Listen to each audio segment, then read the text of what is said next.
ゲートクローズ。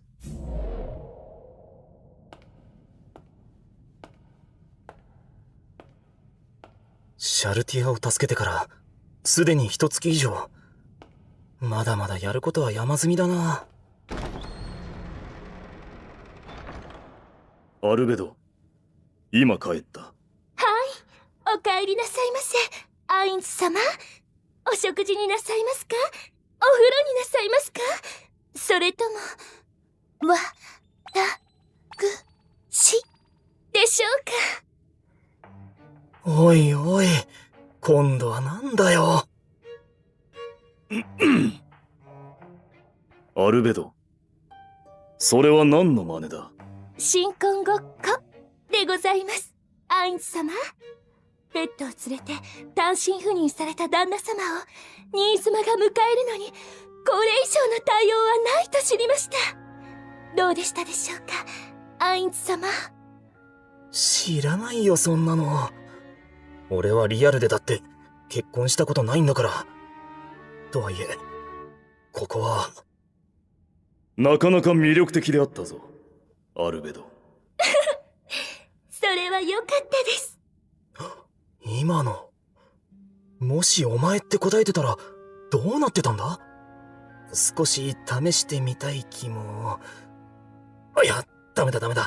彼女のアルベドの設定を書き換えたことをそんな風に利用するのは、かつての仲間たちが作った大事な子供のようなものなんだから。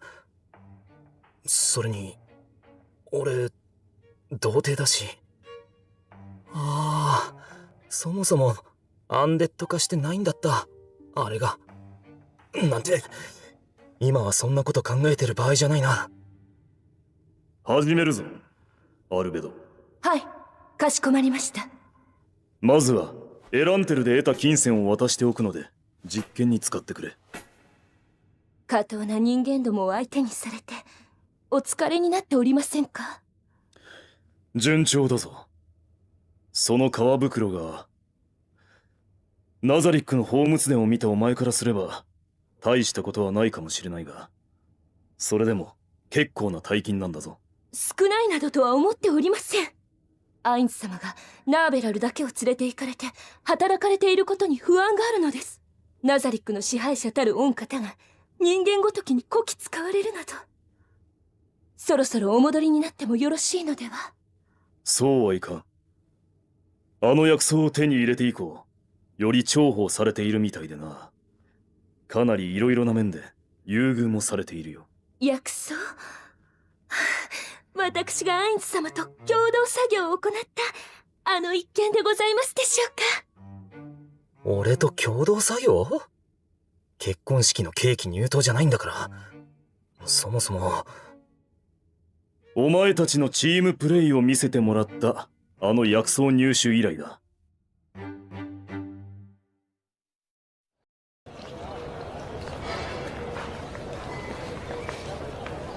よく来てくれた、モモン君。アインザックさん、冒険者組合の長、あなた直々に依頼があると受付で聞いたのですが。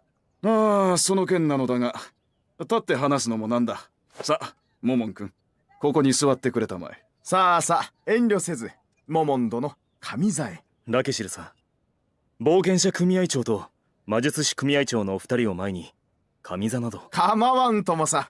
さ、遠慮しないで。モモン君、何か飲み物はいるかね？ああ、それは結構。請け負ったゴブリンやオーガ、それにトロールの群れの討伐に赴かなくてはなりませんので。そうかね。そういうことか。いわゆる面倒事だな。どうぞお話をお聞かせください。場合によってはそちらを優先させましょう。それは心苦しいが。いえ、お気になさらず。そうか。なら、実は北に広がる東部の大森林の中に特殊な薬草が生える場所がある。非常に効能高く、どんな病も癒せると言われるものだ。ほう、どんな病もか。それは。それを持ち帰ってきてほしいんだ。なぜそれが必要かは聞かないでくれるとありがたい。守秘義務ですね。なるほど。了解しました。早急に手に入れましょだが非常に困難な依頼だ。じっくりと腰を据えて行ってくれても構わない。準備に多少時間がかかっても仕方がないからね。う。それほど時間がかかる仕事だとは思えませんね。どこに生えているか捜索せねばならないとすると、多少苦労するとは思われますが。いや、薬草の生息地はすでに判明しているのだが。ならば、モモン君の強さは十分に承知している。しかし、これは非常に危険な仕事なんだ。かつてこの仕事をこなしたのは30年前。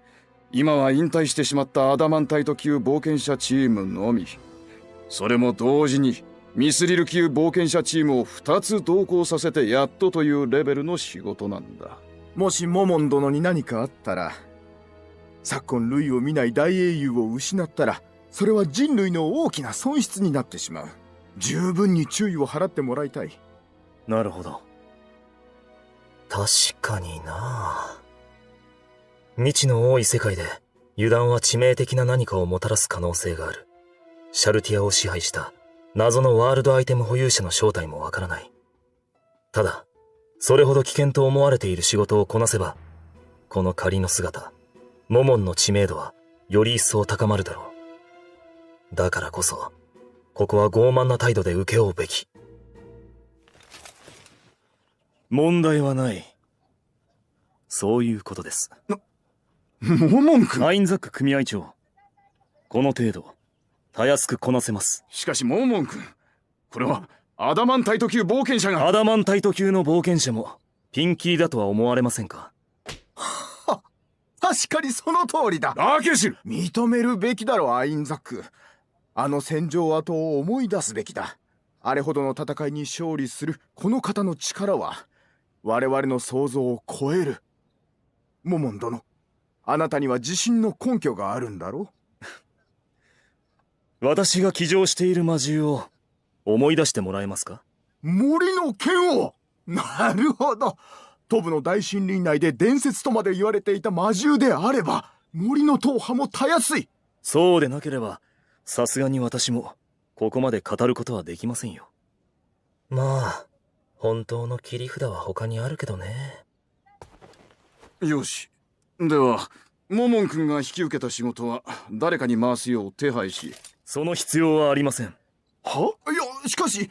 今受けている仕事はナーベに任せ、私が薬草の方に回りましょ本気かね？う。もちろん。君は信じられない。一月にもならない程度の付き合いではあるが、君は決して根拠も自信もないことを言う人間ではないと知っている。それでも、いや、アダマンタイト級の冒険者の中でもやはり君は桁が違う。そしてミスリル級の仕事を任せられるナーベ城も。なるほど。モモン殿はまだ何か切り札を隠し持っているということか。そんな君でなければ相手にできないヴァンパイアか。噂を聞いたらこの都市から離れるつもりですが、それまでに早急にいくつも仕事を片付けさせてもらいますよ。では薬草の件、詳しい話をお聞きしましょうか。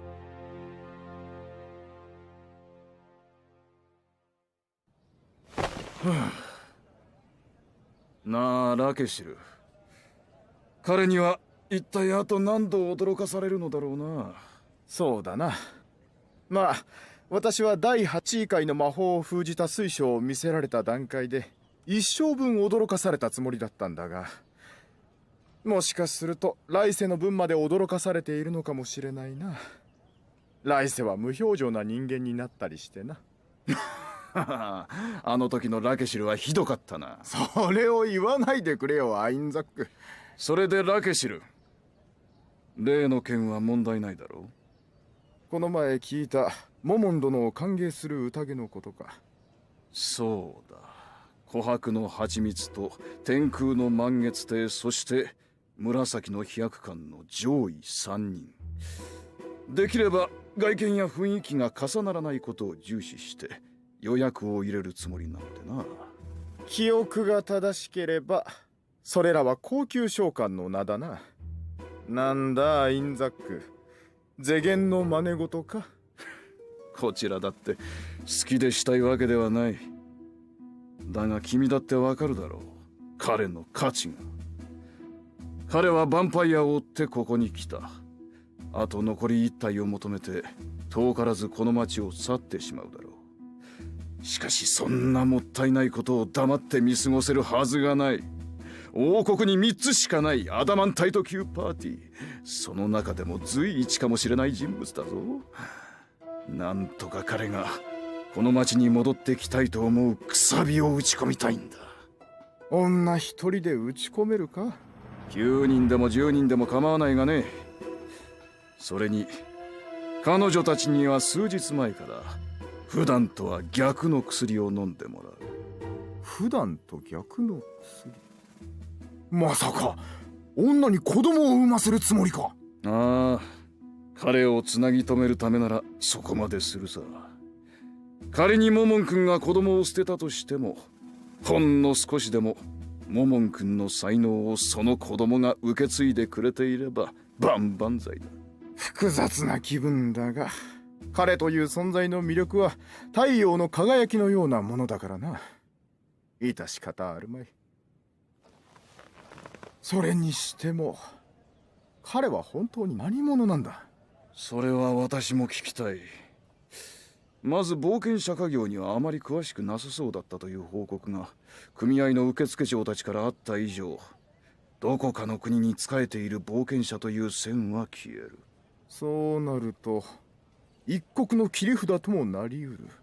あれほどの人物を派遣する国があるとは思えないから、ヴァンパイアを追っているのは支援かな。だとするとヴァンパイアに滅ぼされた国の王族とか。なるほど。強大な魔力を持つアイテムは王家の秘宝とかか。そうだな。そしてナーベ城は貴族。もしかすると王族の血を引いている。王族か。確かに。特別な血統を維持している王族は実際にあるからな。たとえ王族でなくてもそれに近い血族の出身という線か。モモン君が国対国の話にしたくはないというのはそのあたり。なるほど。矛盾はないし、そのあたりが妥当な線か。だとするとどうする。この裏を取るべく行動すべきか。いや、友好的な態度を示してくれる彼に不快感を与える行為は当然避けるべきだ。これは2人だけの話にしておこう。モモン君が本当に王族だったら後継争いの面倒事が起こらないよう子供を残さないようにするんじゃないのかな。そうするとあの美しいナーベ城が彼に付き従う理由は別の意味も含むのだろうな。そっち系の監視、もしくは奉仕も行うのか。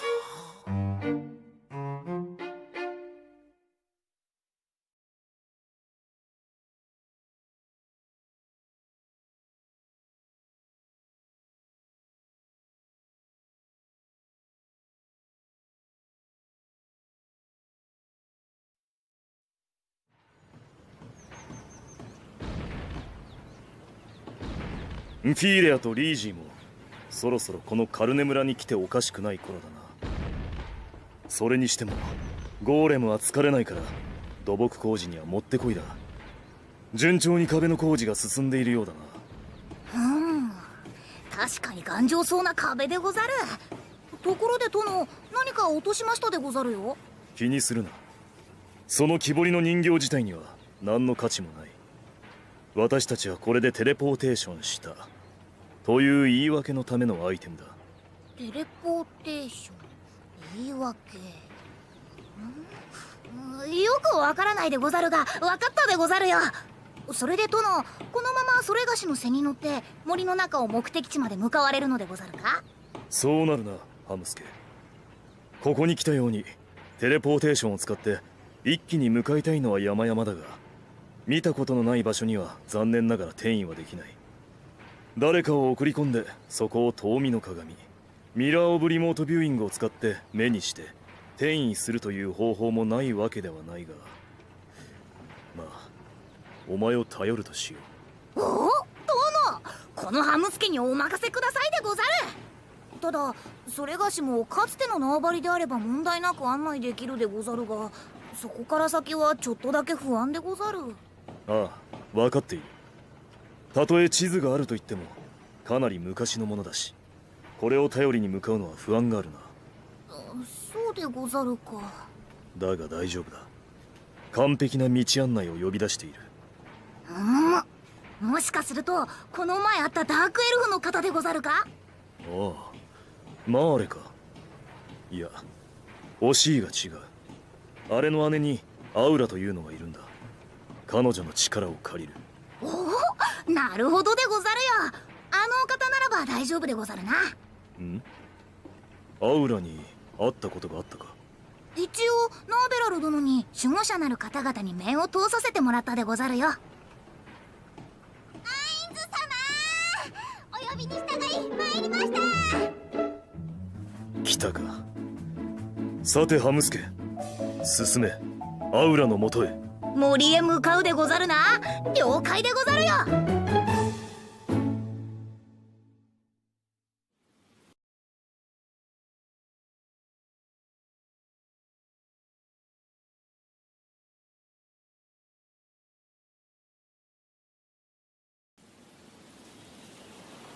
ご苦労、アウラ。で、周囲にこちらの様子を伺う者は？ナザリック以外のものではおりません。そうか。今回のおとり作戦も失敗か。デミウルゴスを呼び戻してまで備えさせていたが、仕方がない。ではアウラ、この地図を見よ。私をこの場所まで案内することは可能か？ここがここだから、はい、大丈夫です。大体わかります。ならば案内を頼もう。それでアインズ様、ここには一体何をされに行かれるので？ああ、実は薬草を探しに行くんだ。冒険者組合の依頼でな。薬草ですか。あの辺りって私の記憶では木々が完全に枯れきった場所でして、薬草なんて見た覚えがないんですよ。もちろん私が見落としている可能性は十分ありますけど。そうか。まあいずれにせよ行って調べてみなくてはな。アウラも知らないか。少し不安だが仕方ない。ただ厄介事になるかもしれないな。でも薬草は枯れてしまっている可能性もありますし、特定の時期しか取れないという線も十分に考えられますよね。何でしたっけ。紅茶でもそんな種類があるってシャルティアから聞いた記憶があります。そうだな。もしそうだとしたらウフィーレアの協力でも仰ぐとしようか。おそらく様々な助言をもらえるだろう。ウフィーレアですか。ナザリックにそんなものがいましたっけ。いや、人間だ。人間ごときがアインズ様に助言を？ああ、なかなか面白いやつでな。なるほど、そんな人間がいるんですか。今後場合によっては役に立つだろう能力を持つ少年だ。変にちょっかいを出したりするなよ。はい、そんなことは決してしません。よろしい。ではとりあえず案内を頼もう。私はハムスケの背に乗るが、アウラはどうする？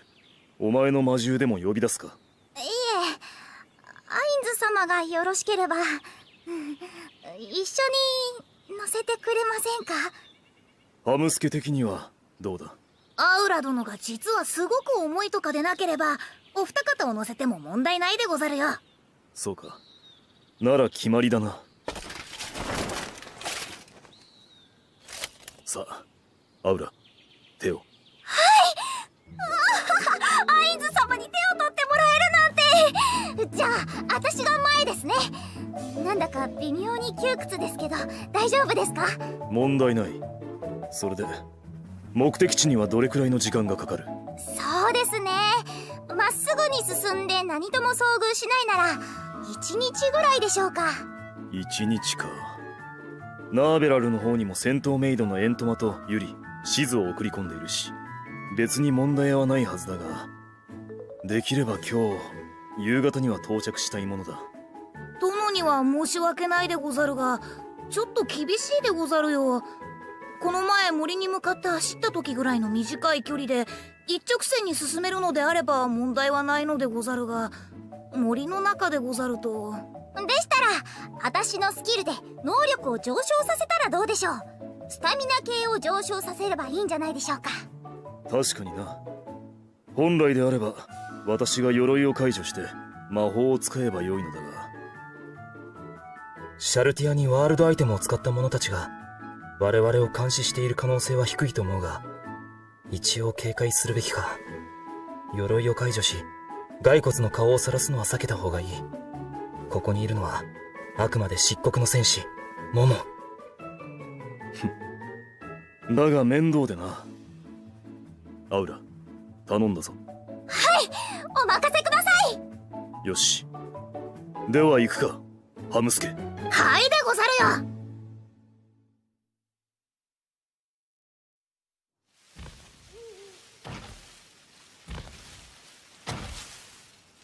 ご苦労ハムスケ。今日はこれぐらいにしておこう。申し訳ないでござるよ殿。アウラ殿に能力を上昇させてもらったにもかかわらず。いや、気にすることはない。草木をかいくぐって進めばもっと早かっただろう。それをさせなかったのは私が命じたからだ。ならば責任の所在は私にあるだろ殿、なんとお優しいお言葉。それがし感動で胸が。それじゃあアインズ様、どういたしますか。ここにマーカーを置いて一旦ナザリックまでお帰りになられますか。う。いや、それはよしておこう。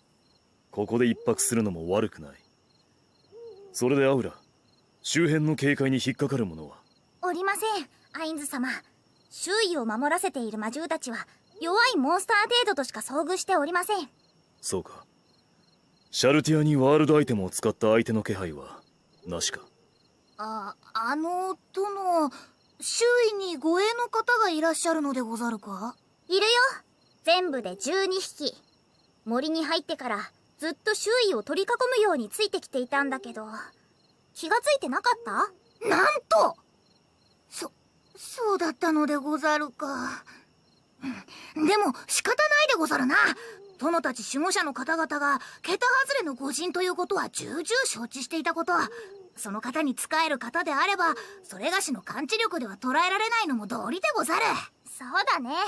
私のペットの中でもそっち系に優れたのを選んできたから、あなたじゃちょっと無理だよね。だから気にしない。それじゃあアインズ様、野営ということでよろしいんですか？そうだな。アウラ、この辺りで多少は開けた場所はあるか。襲撃を一応は警戒すべきだろうからな。ちょっとお待ちください。あちらです。直線距離で227メートル地点。あれ？もしかしてそれって地図に。アインズ様、多分ここですね。どれ？この一文は確か冒険者組合でさりげなく苦労しつつ聞いた野営に最適だったな。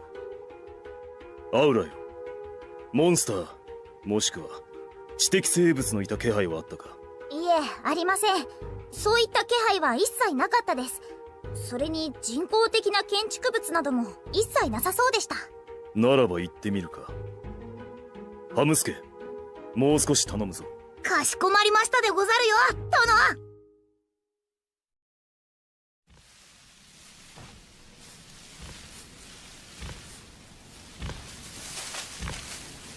ハムスケ、止まれ。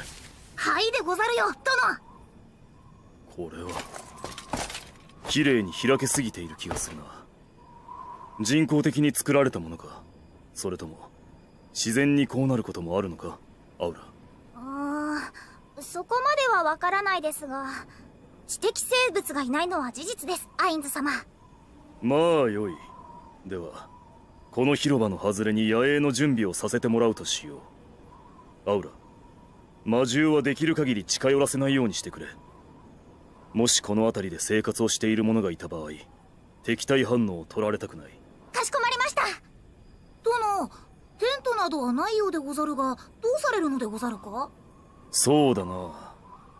できる限りこの辺りの生活者に迷惑をかけないようコテージあたりが妥当かな。お殿の手が消えたでござるよ。おまた殿の手が現れたでござるよ。おけどそれは何でござるか殿。いちいち反応が大げさだな。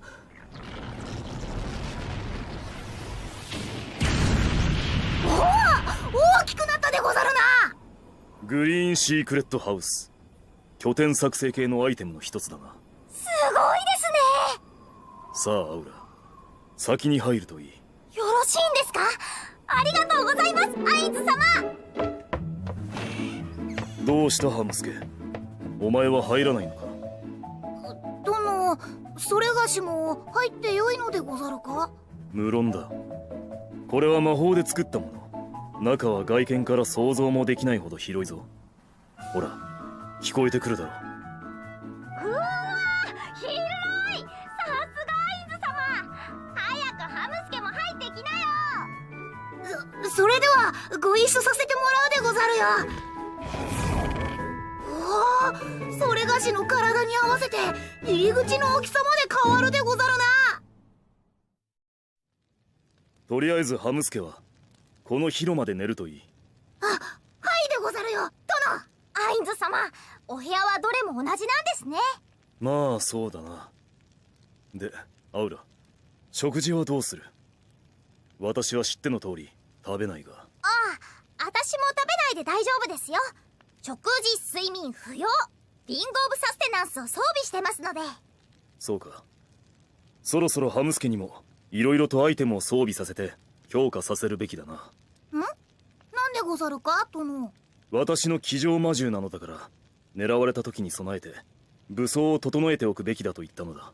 そうですよね。やっぱり鎧とか肉体能力上昇系のアイテム、精神系対策、移動阻害対策、時間攻撃対策、あとは何が。アインズ様、何者かがこちらに向かって歩いてくるみたいです。どこから現れた？テレポーテーションか？わかりません。でも突然です。もしハイドしていたとすると、私の能力でも発見できないほどの高レベルのものかと思います。ほう。もしかするとシャルティアを支配したやつか？もしそうだったら全力でぶっ殺します。あのバカをアインズ様と戦わせるような真似をさせたやつなんか。確定ではないぞ。もしかすると先ほども言ったようにこの辺りの住人の可能性だってないとは限らないからな。よし、ハムスケ。はいでござるよ。お前は足手まといだ。ここに隠れていろ。外部からの攻撃でここが破壊された場合は森の中に逃げ込め。後で連絡を送る。隠れるでござるか。了解したでござる。アウラ。はい。お前のスキルで強化を図れ。相手に効果を与えるものは避けてな。まだ確実な敵対行動を相手が取ってないのだから。かしこまりました。では私は目を飛ばすか。フローティングアイ。アウラ、相手の場所を教えよ。目を誘導する。はい。出口から一直線に進むと大きな木があると思うんですが、その右2本目の木です。こいつは森精霊ドライヤード。この辺りの住人かな。アウラ、敵ではなさそうだ。ああ、そうでしたか。さて、アインズ様、お出になられるのですか？問題なかろでは私もお供します。それがしはどうすればよいのでござるか？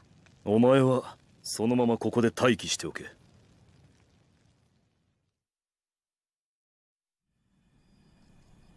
さてさて、どうするか。普通に話しかけてみてはどうでしょうか。捕まえたりすれば敵対されてしまうかもしれませんし。そうだな。それが一番だな。声をかけて逃げられたらそれはそれでよしとしよう。重要なのは私たちは友好的に行動していますよとアピールすることなのだから。はい、アインズ様。そこのドライヤード君、私は君の敵ではない。旅の者でここを野営地として使用させてほしいのだ。こちらに敵意はないということを知ってくれれば問題ない。もちろんこちらとしては残念だが、そちらがここから出ていけというのであればすぐに立ち去ろう。そうなんですか、アインズ様。アウラよ、ナザリックに侵入した者がいたらお前はどうする？それと同じだ。たとえ知らなかったとはいえ、我々が迷惑をかけているというのであれば頭を下げて離れるべきだろう。そして謝罪を求めるというのであれば頭を下げることぐらい問題ではない。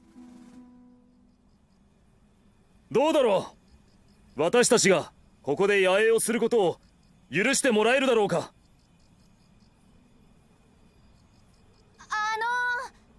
あなたはダークエルフで、そちらの鎧の人は人間？一体それがどうしたのかね。別の種族であったら野営させられない理由でもあるのかね。いや、そういうわけじゃないけどさ。それより姿を見せてくれないか。ま、姿は飛ばした目で見えているけど、面と向かって話をすることが大事だからな。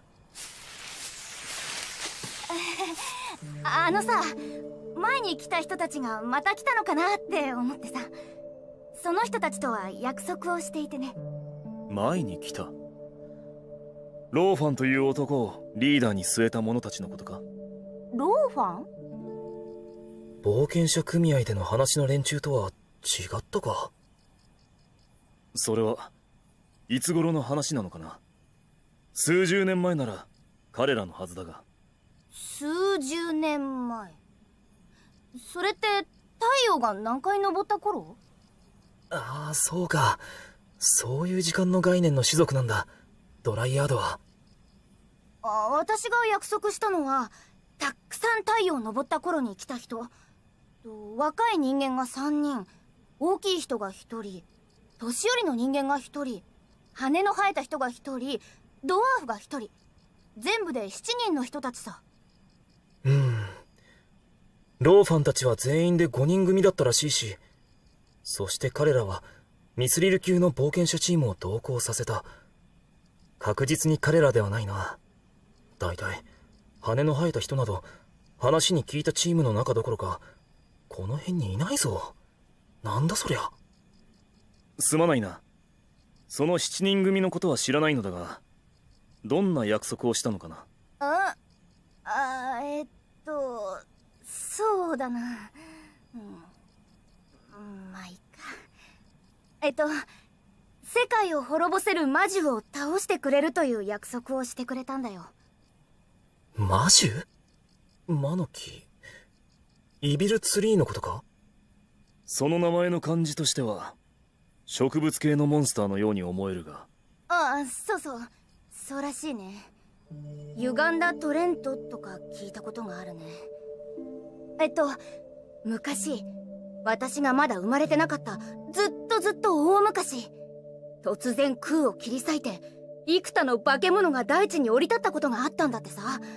そんな化け物たちはドラゴンの王様たちと互角の世界すら滅ぼせるだけの力を誇っていたらしいんだけど、結局は全て退治されたらしいんだ。ただし実際は傷を負って深い眠り、もしくは封印されたらしいけどね。そんな奴の一体がこの森の中にいるんだよ。しかも時折まるで枝分かれでもするかのように一部が目覚めて暴れるんだ。で、そいつが前に暴れた時はその7人組がバシッとやっつけてくれたわけさ。魔獣、7人組のリーダーが名前をつけていたけど、なんだったっけな。木のモンスター、世界を滅ぼす力を持つらしいぞ、アウラ。標的ですかね。わからん。だが警戒はしておいた方がいいな。そう、ザイイトルクワエ、ザイクロなんちゃらの一種。ザイトルクワエ？知らないな。英語でもなさそうだし、神話からの借用でもない。プレイヤーの可能性は低そうだな。あとは遭遇したくはないが、実物を見ないと確証は得られないか。いずれ本当に本体が目覚める時が来るだろうから、その時はもう一度ここに来て倒してやるって約束してくれたんだよ。約束してくれたんだけどね。なるほど。つまりはその魔女本体の目覚めが近いんだな。そうなんだよ。よくわかったね君。本体が目覚めるために周りの木々の命を吸い上げているんだ。枯れていく植物たちの悲鳴が聞こえるんだよ。アウラ、先ほど森に木々の枯れ切った場所があると言っていたな。はい。ああ、そういうことですか。そういうことなんだろうな。なんだいなんだい、何か知っているのかい？彼ら7人組の場所とか知っていると最高なんだけど。その7人組の居場所は知らないが、魔女ザイトルクワエの復活は近いのか？あ、蘇るのも時間の問題だろうね。次の太陽が昇った時か、その次か、はたまたもっと遅いのかもしれない。でももう少しで完全な状態で蘇るよ。そうか。どうされますか？言っちゃいけないんだ。でもなくて、ご主人様。個人的にはその化け物が暴れ出した場合、誰が倒しに来るのか、それを確認するという意味でもこの話は興味深いのだが、家に近いとも言ってよい。この場所でモンスターに暴れられると困るな。極秘裏に私たちが倒せる敵であるのならば倒すとしよう。倒すって君たちがかい？相手は世界を滅ぼし尽くすことのできる魔女だよ。前に来てくれた7人組だってその一部とでも苦戦したんだからね。ではどうするんだ？強いドラゴンが来てくれることを祈るしかないんじゃないかな。その強いドラゴンとやらが来なかったら？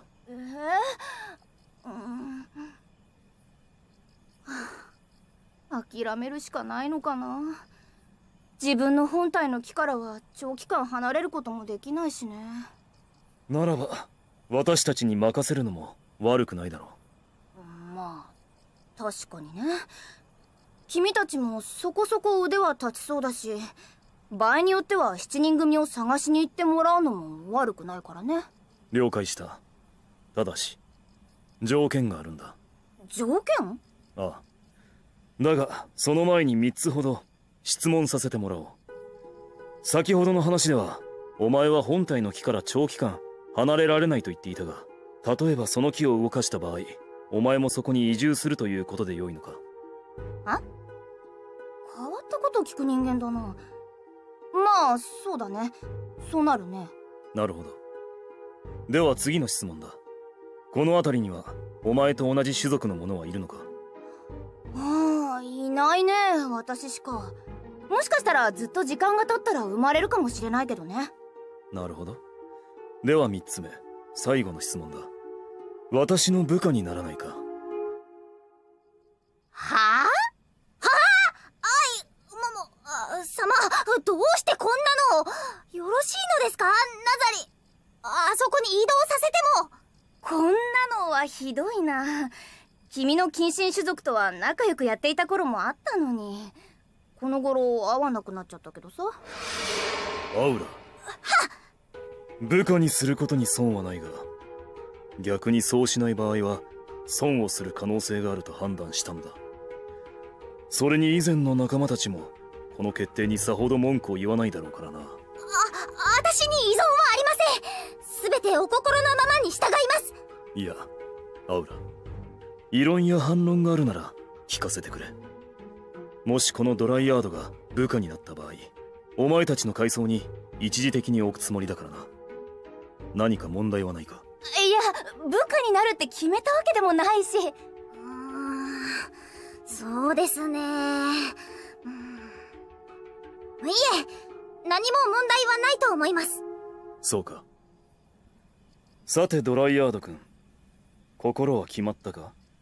部下になるのであれば、ここから本体の木もろとも引っ越しさせるつもりだから、最悪の場合でも避難はできるぞ。いや、ほら、いきなり部下って言われてもな。なーに、そんなに難しいことをしてもらう気はない。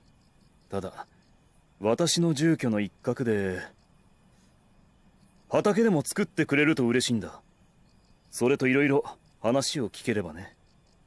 脅すつもりはないが、部下にならないなら君の安全は保証しかねるな。魔女が暴れ出したら申し訳ないが、君は見捨てさせてもらう。十分脅してるじゃないか君。でもまあ、魔女に君たちが勝てる可能性は低いから避難するという意味でここで枯れるのも嫌だし、やっぱり答えは一つしかないか。あ、それぐらいなら別にいいよ。でもちゃんと太陽の当たる場所で美味しい水が木にかかるところにしてね。あと寄生植物があるところとかはごめんだからね。よし、ならば契約は完了だ。お前の安全はこの私が保証しよう。それで明日その魔女のところまで案内してくれるか？できるのであれば倒して、無理であればお前を避難させた上でその7人組を探しに行くとしよう。了解。それで私の契約者の君の名前は何と言うんだい？私はピニスンポール・ペルリア。私はナザリック地下大墳墓の支配者、アインズール・ゴーンだ。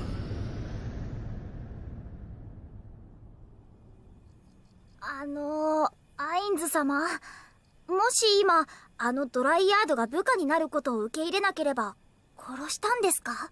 ただ安全を保証しないだけだ。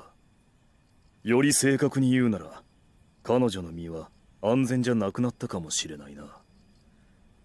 だが彼女は私の名乗るべき名を知ってしまった。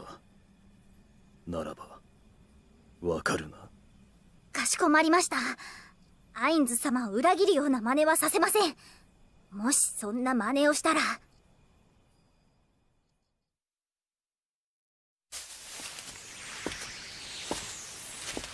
ほら、ここだよ。アウラ、どうだ？はい、間違いありません。ここです。確かにここから先木が枯れきっているな。無駄な仕事は一つ増えるが、目的の仕事は失敗に終わるか。あ、そういえば聞いてなかったね。君は何をしにここまで来たんだい？あんたさ、アインズ様にその口の利き方。構わん。ここへはどんな病も癒すと言われる薬草を探しに来たのだよ。薬草ね。でもそれってきっと難しいんじゃないかな。どうした？何か心当たりでもあるのか？いや、だって君が探しているのは。ああ、想像がついた。つまり薬草は魔女のどこかにあるということなんだな。そう。はあ、討伐決定ですかね、アインズ様。嫌な予想は大概当たるな。それで魔女はどこにいる？全て枯れた木のようにしか見えないんだが。この枯れた場所の中央だよ。それがしには何もいないようにしか見えないでござるが。ですね。私の感知にも引っかかりません。ならば次の策といこう。アウラ、お前の特殊能力にターゲッティングできるものがあったな。はい、射撃のために使うあれですね。あれを範囲全体に発動させた場合どうなる？あれは敵の注意も集めますので、範囲内の敵全員のヘイトを買うことになるとは思いますが、もし敵が隠れているなら何か反応があるかもしれません。ちょっと待ってよ。それってもしかして魔女を強制的に目覚めさせる可能性もあるんじゃないかい？まあそのつもりだったんだけど、世界を滅ぼす存在か。情報もないうちに手を出すのは。確かにそうだな。今回はどこにいるのか、そして薬草を手に入れることを最優先として。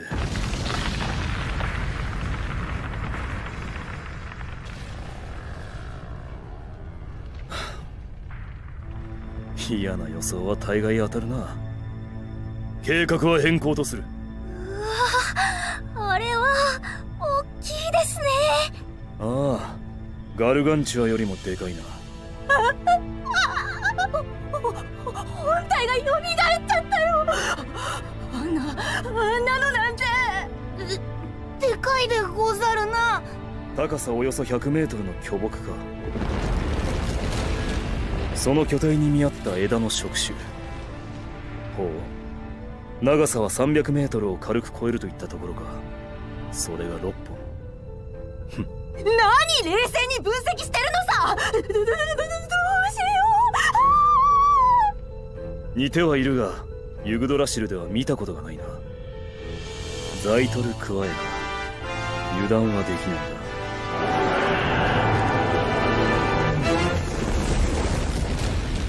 あいつ周りの枯れ木を引っこ抜いて口に持ってく。木を食べる？つまりは草食。そんなはずはないだろうな。もしそうなら鋭い牙なんて必要ないだろうから。アインズ様、ありました、薬草。あそこです。あいつの頭頂部分のボコボコしたあたりです。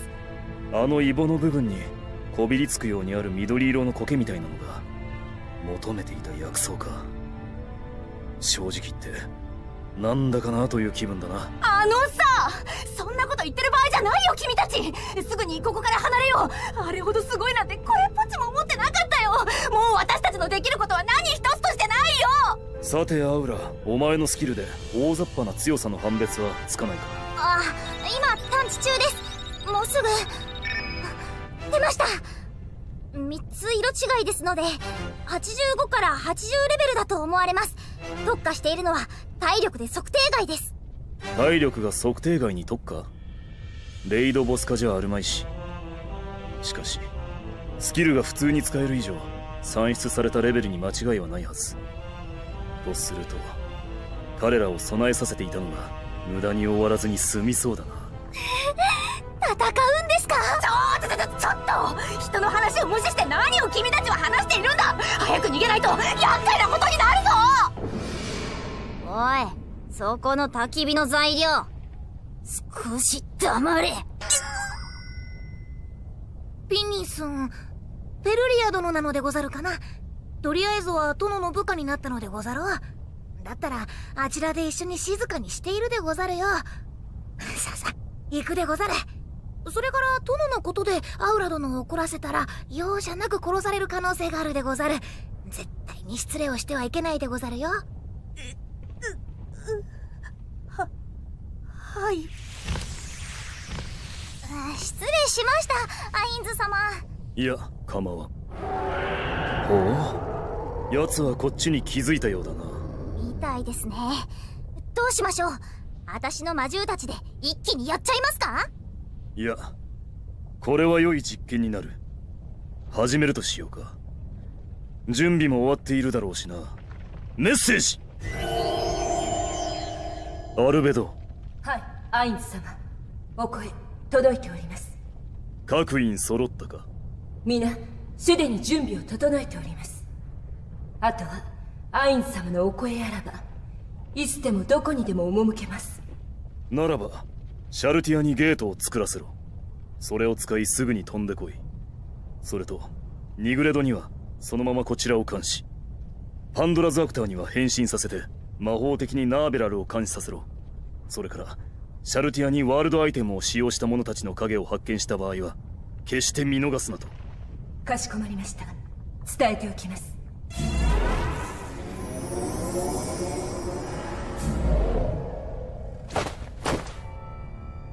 シャルティア、コキュートス、マーレ、デミウルゴス、皆ご苦労。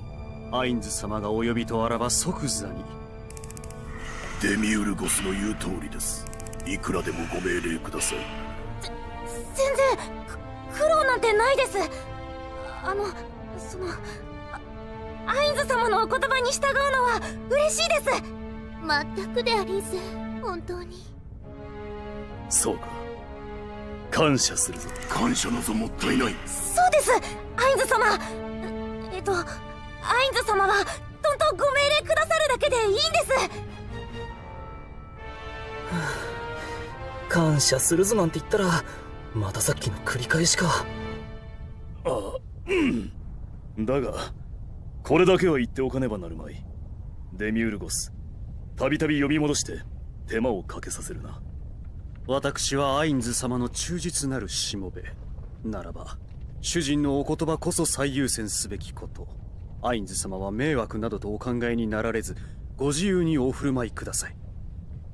あ、そういえばアインズ様よりご命令いただいた羊皮紙の件なのですが。ああ、一般的な羊皮紙では我々の巻物作成技術には耐えかね、第一位階の魔法ですら封じられず燃えてしまう。それをどうにかする手段、魔獣などの毛皮のような代用品見つかったか？はい、その件でございますが、いくつか手に入れましたので支所長に渡しております。今頃実験をしていると思いますので、この件が片付いた頃にはご報告が上がってくるかと思われます。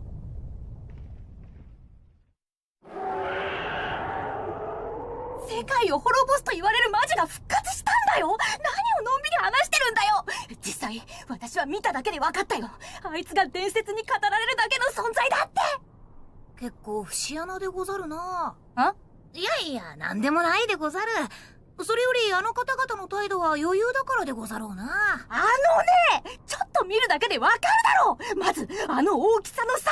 あいつがこっちに来たら簡単に踏み潰されてしまうよ。というか、あの2本足の虫みたいな人以外強そうな人がいないじゃないか。あのダークエルフは2人とも小さいし、それよりちょっと大きい女の子に尻尾の生えた人っぽいのほとんど武装もしてないし。知らないということは全く、なんとも感想に困るものでござるな。え？それどういう意味さ？そうか、お前の持ってきた川の中に使えるものがあると最高だな。まさに私もそう思います。遅れて申し訳ありません、アインズ様。おう、アルベドか。いや、問題ない。伝言を頼んだのは私だしな。さて皆が揃ったことだし、ミッションの説明に入ろう。あれが今回の目標、ザイトル・クワエだ。推定のレベルは85レベル。体力は測定範囲を超えるらしい。守護者各員に命ずるのはたった一つ。あれを倒すことだ。アインズ様、ご質問が一つ。なんだ、コキュートス。はあの相手ならここにいる者誰もが勝てると思われるのですが、守護者全員をお呼びになられた理由は何なのでしょうか？アインズ様、早い者勝ちということでしょうか？それは違う、シャルティア。それは騒がしい。黙れ。スキル発動。ジュデッカの凍結。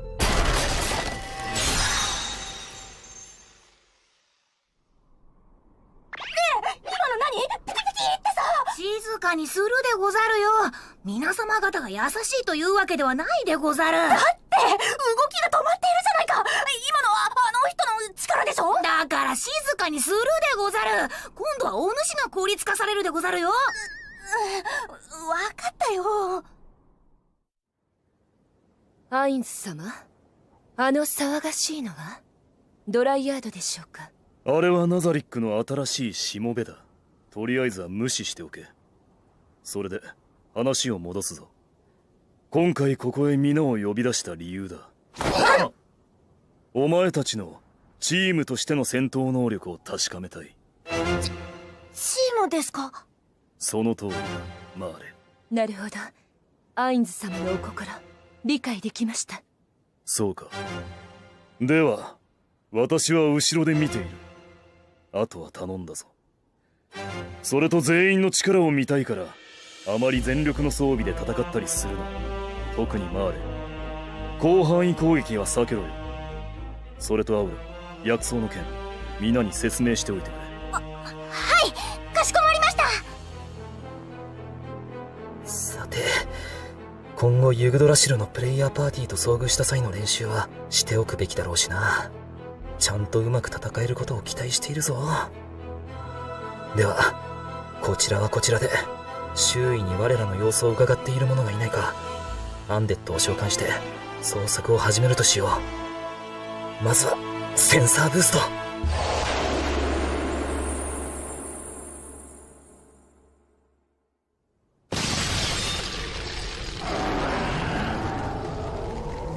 おや、時間対策を施されていない完全な雑魚だと思いましたが、何らかの手段でジュデッカの凍結を解除したようですね。少しばかり見誤っていました。速度も上がったようだな。仕方ない。一番やりいただく。コキュートス、ずるい。待ちなさいよシャルティア、私も。3人とも待ちなさい。何を彼らは早まったまねを。あら、攻撃してくるみたいでありんすね。触手による叩き下ろしか。だがあまり大した攻撃ではなさそうだな。仕方がないでありんしょう。でも油断すぎるのも失敗につながりんす。一応スキルを使用した方がいいでありん。はいはい、ご苦労様でありんす。スキル発動、血の武装。この程度の攻撃なら弾くのはたやすいでありんすよ。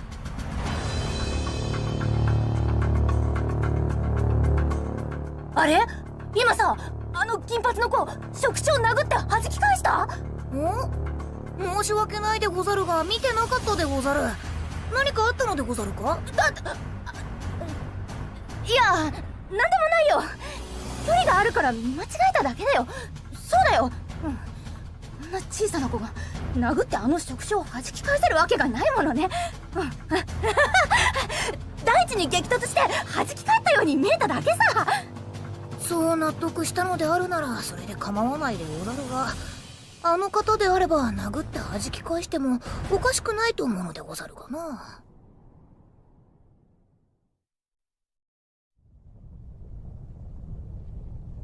では行きんしょうか。では行くとしよう。ちょっと二人ともなんで近づくのよ。レインアロー天下の一社影縫いの矢を使ったから早く逃げ。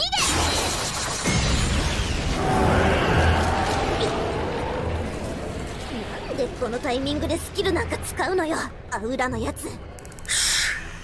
広角装甲の一部が削られた。まずいな。防御力が低下した。私はコキュートスがいなければ不浄衝撃順で弾いたでありんす。それはすまない。アウラの影縫いの矢の影響で動きが止まったようだな。では下半身ぐらい切り飛ばすとしよう。スキル発動、アチャラナータ。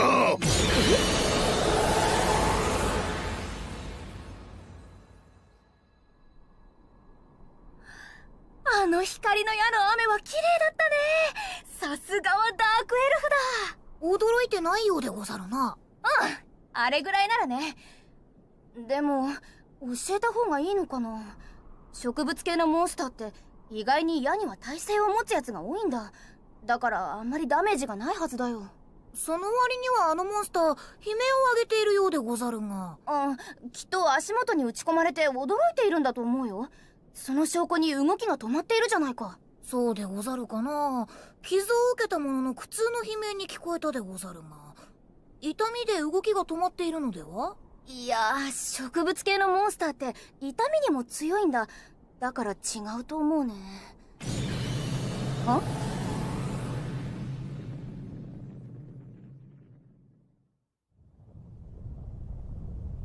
まずいわね。シャルティアにコキュートス、アウラもアインズ様の真意がつかめていない。体力は測定範囲外とのことですので、そう簡単に死んだりはしないと思うのですが、まあある程度の体力を削るまで多めに見られては。デミウルゴス、アインズ様の言を思い返し、その言葉もう一度言ってみなさい。失礼いたしました。アインズ様はチームで戦われることをお望みでした。そうにもかかわらず、個人の力で推しているあの者たちはアインズ様の言葉を軽んじているとみなして間違いはないわ。真意がつかめずに行動しているだけなんですから。罰までは与えないけど、そろそろ深いね。マーレ。はい。シャルティア、コキュータスを中心に攻撃魔法を、ザイトルクワイにはダメージを与えないように。いいんですか？あの二人にかけても。構わないわ。一旦呼び戻すべきでしょうから。アルベド、まずい。コキュートスが妙王撃の準備に。あれは不動妙王撃。マーレ、私をあの場まで飛ばして急いで。はい、ウッドランドストラ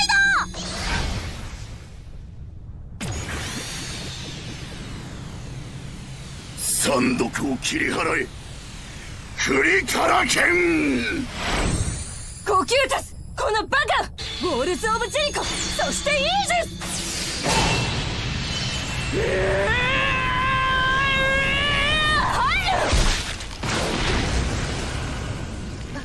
アルベド、大丈夫でありんすか？左手が潰れているでありんす。コキュートス、アインズ様のお言葉を思い出し、不動明王撃発動の是非を答えなさい。今の一撃ならばあやつは死なないと。死んだらどうするつもり？これが私たちのチームとしての戦いだとアインズ様にご報告するつもりなの。3人で突進してこの愚か者、アインズ様のお言葉を思い出しなさい。まあシャルティアは戦闘自体はしていないようだし、アウラは足止めを行ったと言えるでしょう。でもコキュートス、あなたは別よ。すまない。アインズ様のご意志に背いた罰は謝罪などでは許せないけど、ひとまず下がるわ。コキュートス、肩に乗せなさい。私はその間治癒しているわ。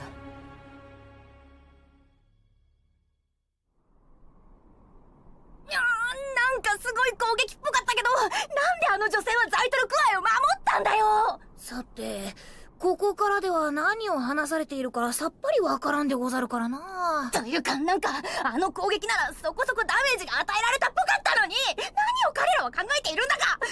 もう相手は世界を滅ぼしうる存在なんだよ。ちゃんと協力して戦って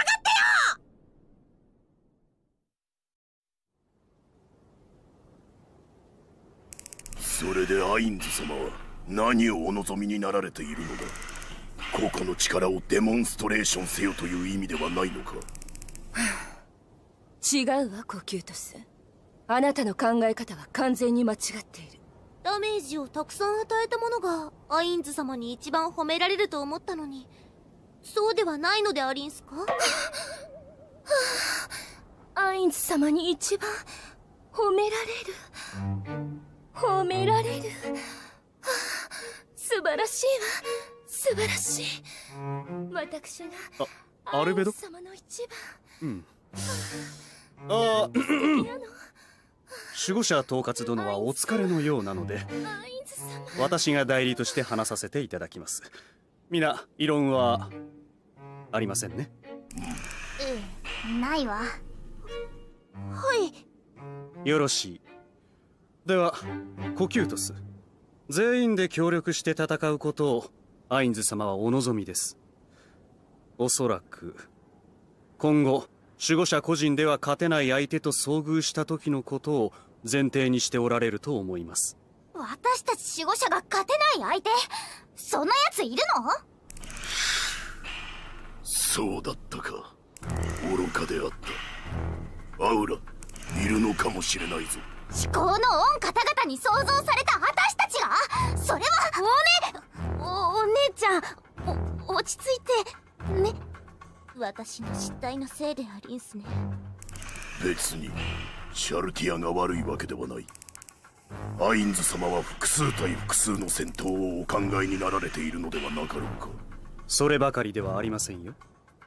アウラ、あなたが持つその巻物、それは決して奪われてはいけないアイテムです。そういったアイテムを持つ以上、今後協力して任務に当たる必要があるかもしれません。強敵と遭遇することを前提に、より安全性を求めるためにも。なるほど、そういうこと。その際の練習ってわけでいいんですよね、デミウルゴさん。その通りですよ、マーレ。ではこれからどうするのでありんすか？役割分担して戦いましょう。そろそろ妄想から戻ってきてください、アルベド。アインズ様、アインズ様、アインズ様の一番。アインズ様。仕方ありません。ここは一発。何デミウルゴス。いいえ、なんて硬いんだこの腹筋だなんて考えてもいませんよ。それより皆に説明は終わりました。そう。では各員行動を開始しましょう。盾の役目は私が、攻撃はコキュートス、シャルティア、アウラは敵の注意を引きつけて、デミウルゴスは遊撃ね。マーレは後方支援を主にお願い。あのさアルベド、もしあれだったら全て隔離空間に飲み込んじゃおうか。ワールドアイテムの使用は許可しないわ、アウラ。あれを使用して良いのは相手が同等のアイテムを持ち出した時だけよ。そういえばシャルティアはワールドアイテムを持っているのかしら。持っていいんすよ。アインズ様が第8階層から持ってこられんした。あら、彼女のワールドアイテムね。ならば問題ないでしょう。さあ皆、行動を開始しましょう。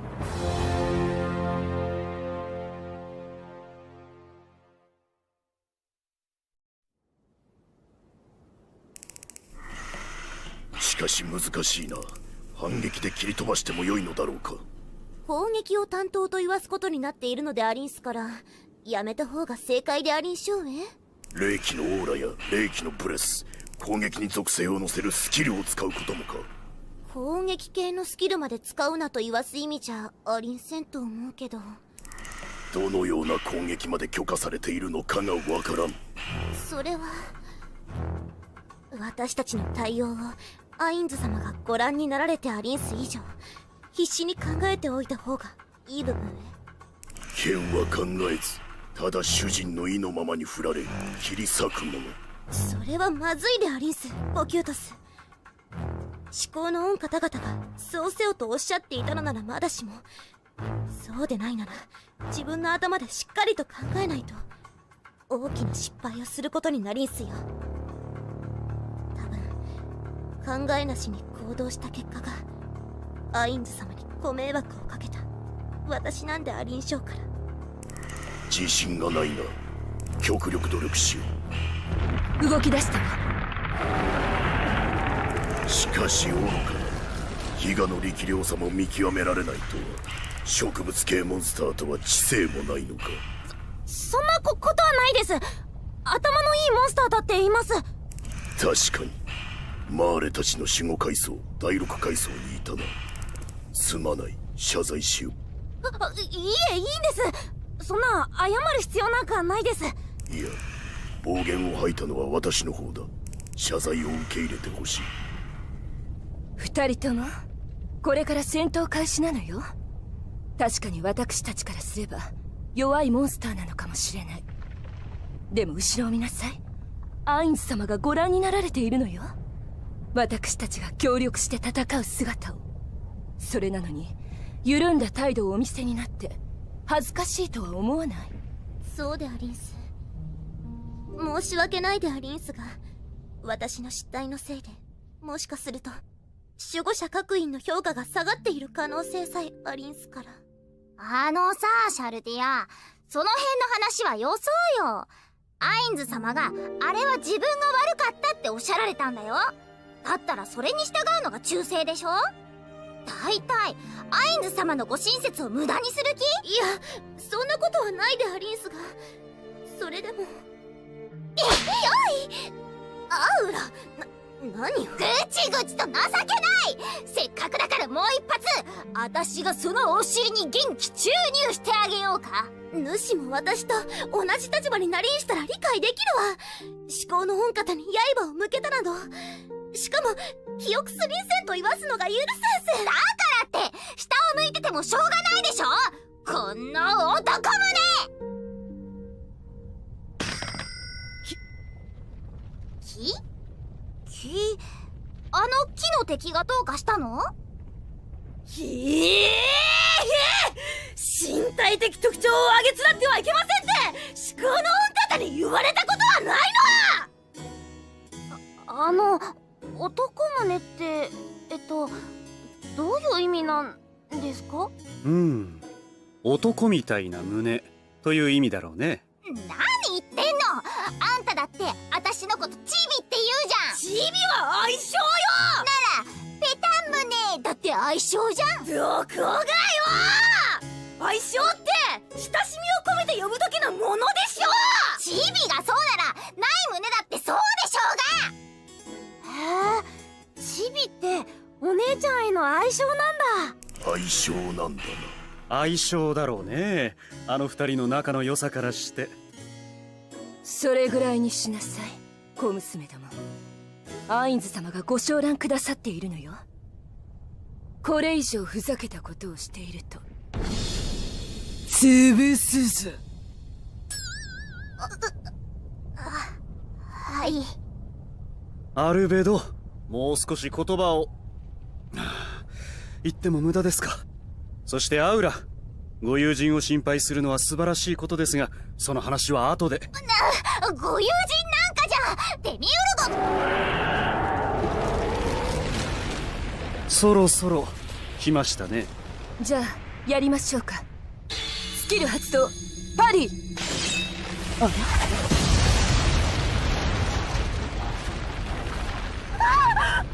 の女性確実に死んだよ。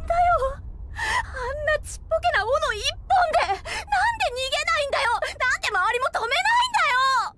あの人が死んだとは思えないでござる。いやほら死んでるでしょ。どう見て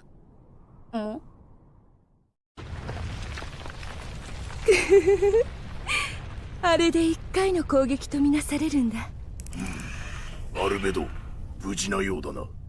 では行くぞ、シャルティア。了解。まずは薬草を手に入れると心象。おっと、支援をということなら私がやらせていただきましょう。邪魔な触手の一本は私が。スキル発動、悪魔の初装、ゴーマの巨腕。はっ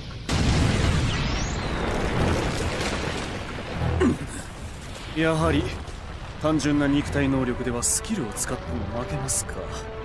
アウラ、マーレ、支援をお願いしても。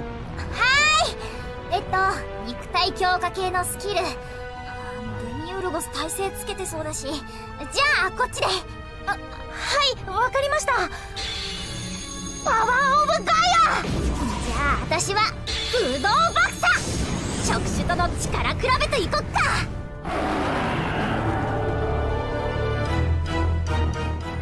何あれ。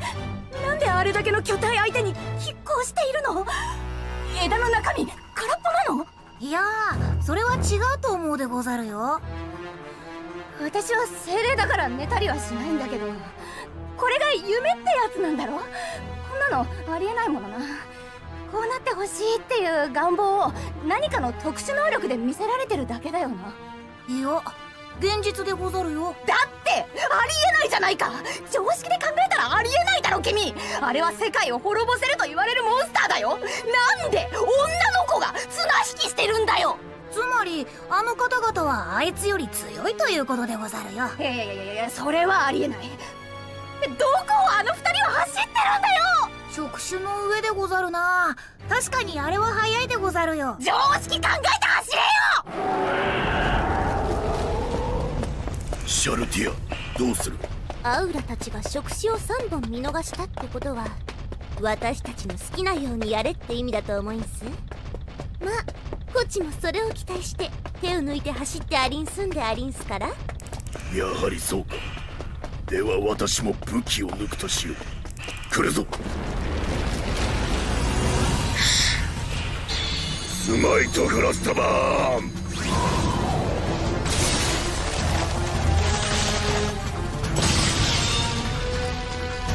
あと2本、まだ終わらんぞ。レイザーエッジ、ラセツ。待ってくんなまし。複数を標的にするスキルを使うのは私にもやらせてくんなまし。これはすまん。なんで謝るでありんすか。うスキルは発動してしまったからな。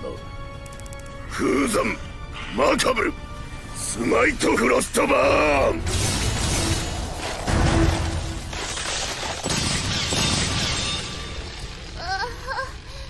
触手が2本とも。私の役目が。すまん。アインズ様のお役に立てるいいチャンスだと思ったんでありんす。それはしかし私も先ほどの失態を取り戻さなくてはならないしな。私などこれまでアインズ様に力を見ていただけるチャンスがなかったのだ。全員譲ってくれても罰が当たらないと思うがな。それはあなたがナザリックの防衛任務という大役についてありんすからでしょ。侵入者が来ることを願うのは至高の御方々に対して失礼だとは重々承知しているが、それでもお役に立ちたいと侵入者よ来いと願ってしまう。そんな思いを発散させるためにも悪いとは思うがしかしコキュートス、ここは私の番だって。シャルティアすまぬ。バランスポジション。消えたと思ったらザイトルクワイのそばに現れたね、あの女性。さっき触手に潰されなかったんだ。それで逆にあの大きな虫みたいな人がさっきまであの女性のいた場所に出ると。非常に常識的だね。そろそろ慣れたでござるな。慣れたくなかったけどね。というかもう何でもありだよね。というかなんであの虫の人あんな武器一本で触手を2本とも切り飛ばせるんだよ。昔ここに来たという7人組、あれぐらいのことをできなかったのでござるか。あれを倒したのでござろう。倒したのは一部だけだったし、彼らはあれほど強くなかったよ。もっと常識的な戦い方だったしね。常識的でござるか。確かにそれがしもかの方々の戦い方に慣れて麻痺しているかもしれないでござるな。それに殿はあの方々よりも強いでござるよ。それマジでござる。コキュートス一人で頑張りすぎだわ。ザイトルクワイの動きが何かを打ち出そうとしている。だね。スキル発動、ミサイルパリカウンターアロー。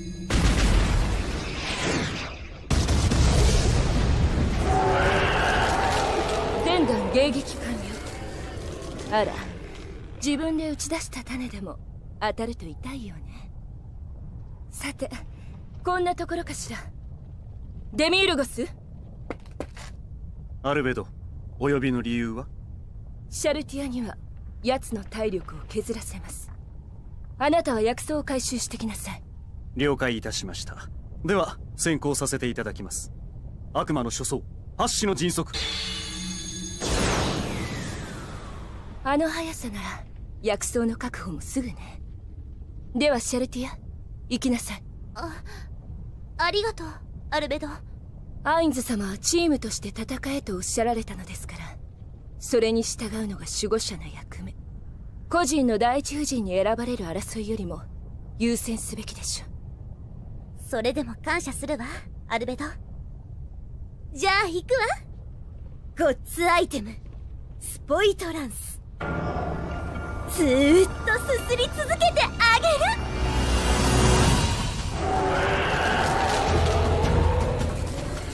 スポイトランスとはいえ時間がかかりそうね。でもアインズ様が監視者を捜索し終えるまでの時間稼ぎには十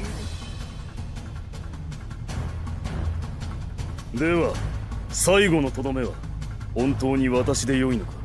アインズ様の戦闘を拝見できるのであれば、私どもにこれ以上の喜びはございません。期待されてるようだから少しは受けを狙わないとな。巨大なツリー、ユグドラシル時代の爆笑ネタか。周りの警戒も十分に終了した。ニグレドの報告でも問題なし。では鎧を脱いで始めるとしよう。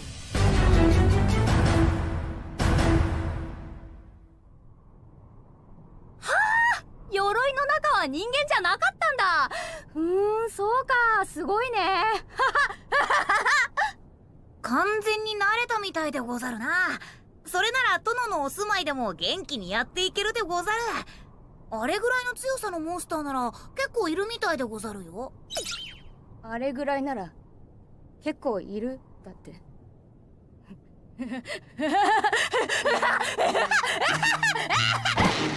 おや、やっぱりまだ慣れていなかったようでござるな。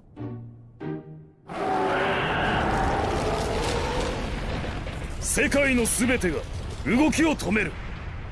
エクステンドマジックタイムストップ。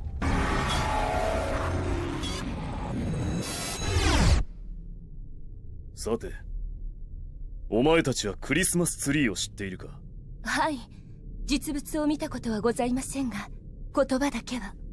時間停止の魔法発動中にも直接ダメージを与えたりはしない一部の魔法を発動させることは可能だ。トリプレットマジック、そしてドリフティングマスターマイン。時間停止した巨木の周りにまた魔法ですか？まあ見ていろ。さあ、時間停止が解除される。そこへさらにエクステンドマジックタイムストップ。おお、魔法発動の瞬間に時間停止。発動した魔法がまるで星のように輝いたまま時を止め、恐れ入りましたアインズ様。これはなんと美しい。照れるじゃないか。仲間内ではクリスマスツリーならぬ聖なる夜をゲームで明かすモテない男同盟を苦しみますツリーと呼ばれてたんだから。あれこそクリスマスツリーだ。意外に似ているとは思わないか？まさにおっしゃる通りです。お見事です、アインズ様。いや、まだ足りないものがあったな。ツリーのてっぺんには星だ。しかし星か。ではこうしようか。ディレイマジックメテオフォール。ああ、ツリーのてっぺんにお星様だ。準備は整った。では時が動き出す瞬間を待とうか。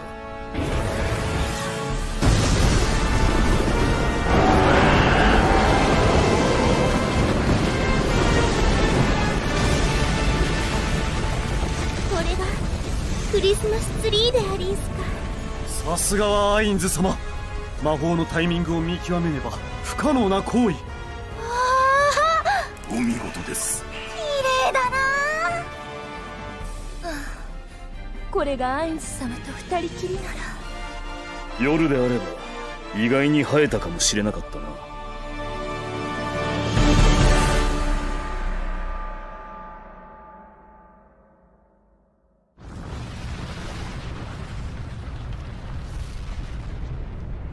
一体あれはどうやったんでござるかな。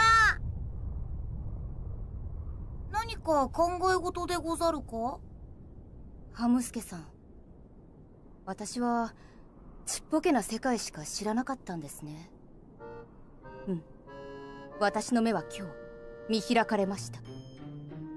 世界を滅ぼせる化け物なんてその辺にいるんです。石を投げれば当たるのです。そう考えれば別に驚くことなんかないですよ。うん、この変化は良いことなのでござるかな。口の中のお主はどう思うでござるか？お、知性を持つ者は日々変化していくとはかっこいいことを言うでござる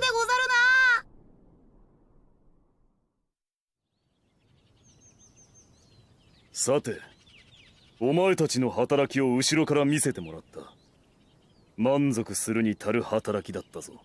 ありがとうございます。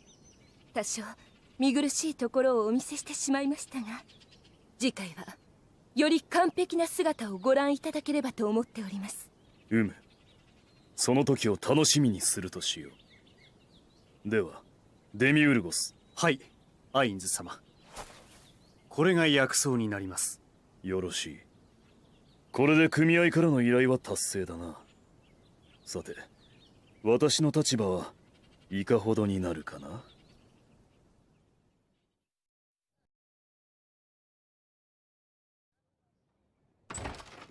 おお、モモン君。やはり冒険者チームを構成して向かうおつもりになったのかな。ん？ああ、そうか。まだ出発もしてないと思われてるんだ。いや、アインザック組合長、そうではない。実はこちらでも優秀な冒険者チームを選抜していたのですよ。あともちろんモモン君が無理だと思っていたのではなく、援助が必要となった際すぐに支援できるようにというつもりでした。それと当然ですが、この冒険者チームに関しての報酬は組合の方から出ますので、モモン君は気にしないで気にしないでほしい。それでだが。ああ、いや、ちょっと待っていただきたいのです、組合長。どうされました、モモン君。実は薬草はすでに入手しております。いや、モモン君の桁外れの能力をもってしてもかなりの苦難が予測されますので、今回は3チームほど選抜させていただきました。ミスリル、プラチナとなって。今何と言われました？ですからすでに薬草は手に入れております。まだ3日しか。採取で1日、往復で2日だというのですか？ああ、そうなりますね。では依頼の品のご確認を。いや3日ですよ。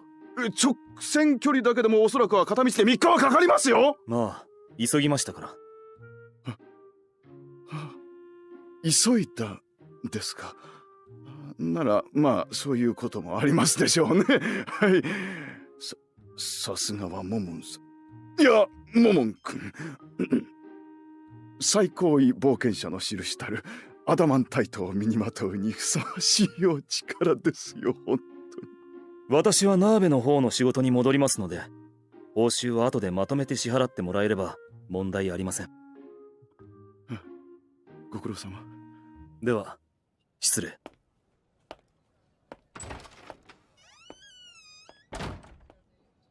こんなの絶対おかしいだろ！おかしいだろうとか言われてもな。はあ、結局ナーベラルにもこちらにもどちらの餌にも食いついてこなかったか。シャルティアを精神支配した相手、次はもう少し別の餌をまく必要があるな。